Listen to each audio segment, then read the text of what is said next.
নমস্কার বন্ধুরা, সবাই কেমন আছো? আজকে নিয়ে এসেছি সকালে জল খাবার। বাচ্চা বড় সবাই খাবার খেতে ভালোবাসে।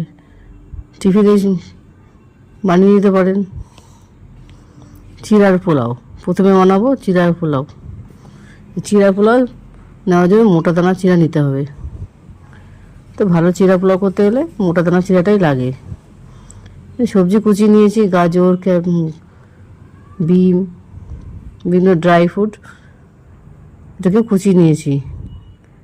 চিড়াটাকে ভালো করে ধুয়ে জল ঝরিয়ে রেখেছি। এর মধ্যে নুন আর একটু সামান্য চিনি মিশিয়ে দেবো। পরে আর কিছু নুন চিনি দিতে হবে না।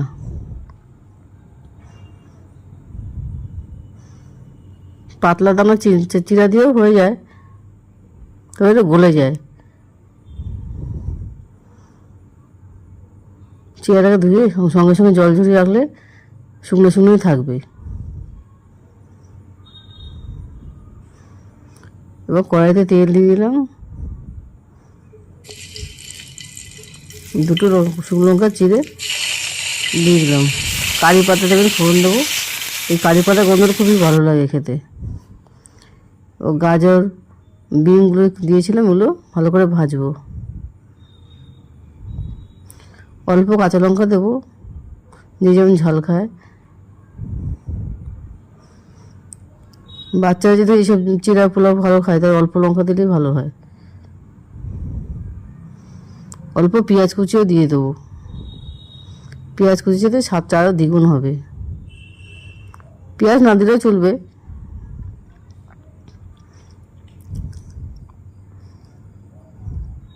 এবার ড্রাই ফ্রুটগুলো এক এক করে দেবো।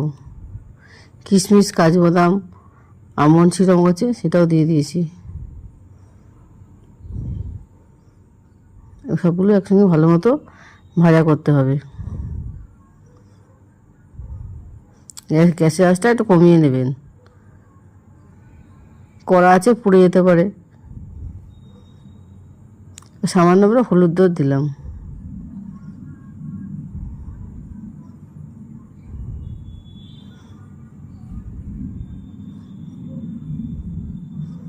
এবার নুনটা দিয়ে দিতে বলবো, ভাজাগুলোতে একটু নুন ঢুকবে।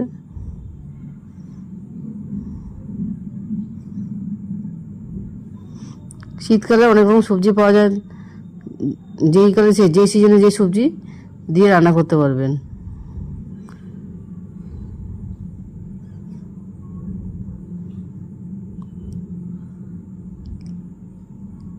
কিছুটা ভুট্টা ছিল, কাঁচা ভুট্টা দিয়ে দিলাম। এই ভুট্টাগুলো মিষ্টি হয়, খেতে খুবই ভালো লাগে খেতে।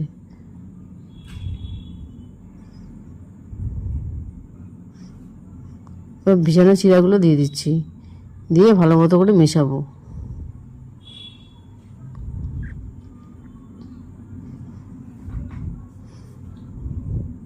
সকাল সন্ধ্যে এই স্ন্যাক্সটা খেতে খুবই ভালো লাগে। সন্ধ্যেবেলা চায়ের সঙ্গে, সকালবেলা বাচ্চারা স্কুলের টিফিনেও দিয়ে দিতে পারবেন।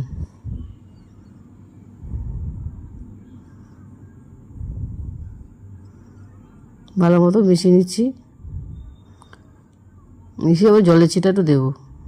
যেহেতু মোটা দানার চিড়া, সেহেতু একটু সামান্য পরিমাণ জল দিলাম। পাতলা চিড়া যদি দিয়ে করেন তাহলে আর জল দিতে লাগবে না।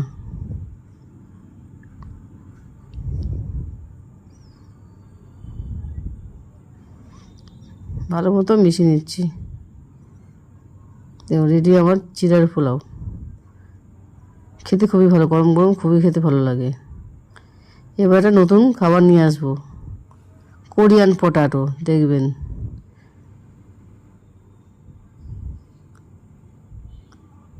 চিড়ার পোলাওটা খেতে খুবই ভালো হয়। এই কোরিয়ান পটাটো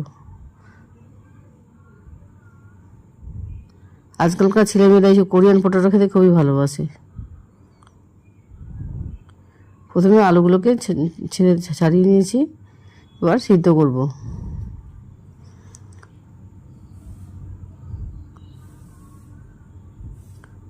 আলুগুলোকে একদম খুব সিদ্ধ করবো না, যাতে একদমই খুবই গলে যায়। একটু শক্ত শক্ত রাখতে হবে। প্রেশার কুকারে দিলে একদম গলে যাবে, তাই প্রেশার কুকার দিলাম না। ঠান্ডা করে আলুগুলো ঠান্ডা করে স্ম্যাশ করতে হবে।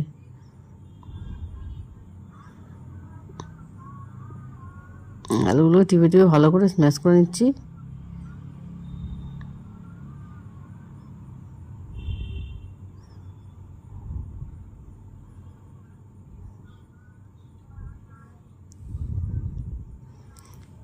এর মধ্যে কর্নফ্লাওয়ার দিয়ে মেশাবো।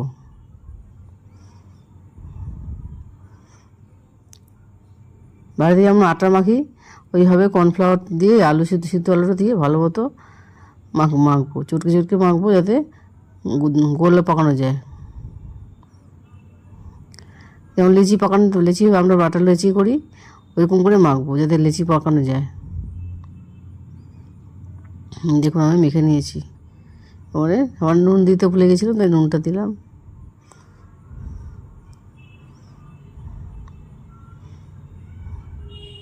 ভালো করে টাইট করে মাখতে হবে।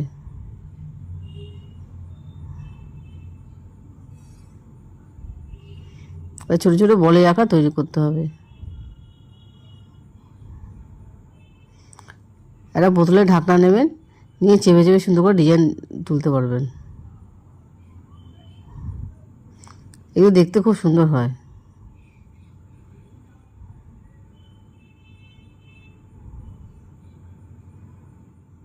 দেখুন কত সুন্দর দেখতে হয়েছে। আমি সব কটাকে বানিয়ে নিয়েছি।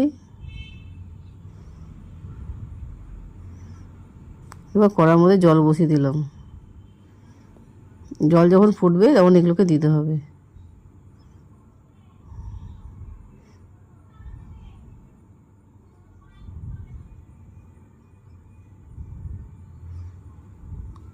বেশিক্ষণ রাখতে হবে না, সামান্য একটু ফুটে উঠলেই নামিয়ে দিতে হবে।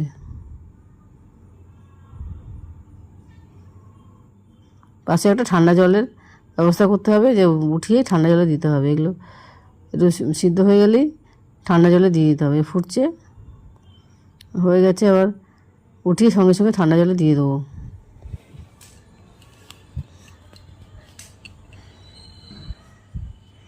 এতে তাড়াতাড়ি শক্ত হয়ে যাবে, ঠান্ডা জলে দিলে তাড়াতাড়ি শক্ত হয়ে যাবে।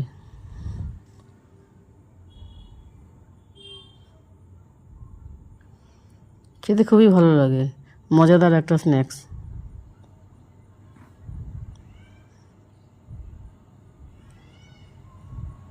কোরিয়ান স্টাইলের, কোরিয়ান লোকেরা এসব ভালো করে।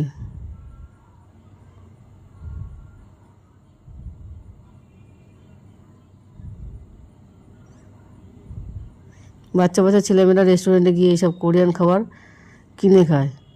বাড়িতে একবার বানিয়ে দেখুন, এইভাবে বাড়িতেই বানাতে পারেন কোরিয়ান পোটাটোটা।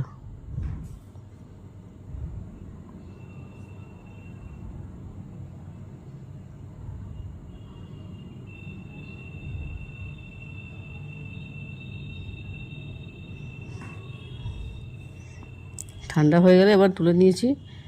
এর মধ্যে চিলি ফ্লেক্স দেবো।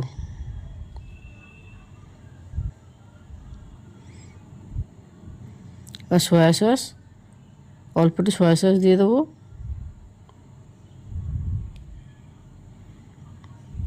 এবার সাদা তিল এর মধ্যে দিয়ে দেবো।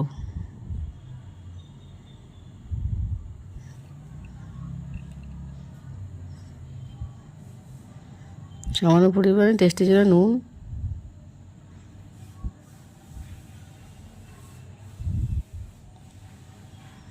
অল্প লঙ্কা গুঁড়ো,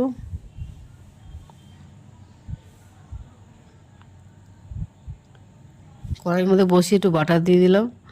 এবার রসুন কুচি, অল্প রসুন কুচি এর মধ্যে দিতে হবে, ফোড়ন দিতে হবে।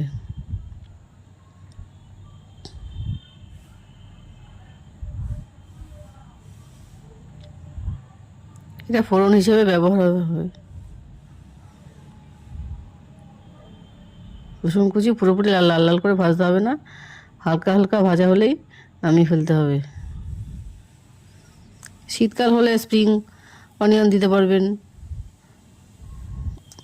অনেক কিছু তো শীতকাল হলে অনেক কিছু দেওয়া যায়, কিন্তু যেহেতু বর্ষাকাল সব জিনিস পাওয়া যায় না, যা পাওয়া যায় তাই দিয়ে রান্না করতে হবে। এবার এর মধ্যে দিয়ে দিলাম। এবার একটু গরম জলও করতে হবে, ওই করার মধ্যেই একটু গরম জল দিয়ে দিতে হবে।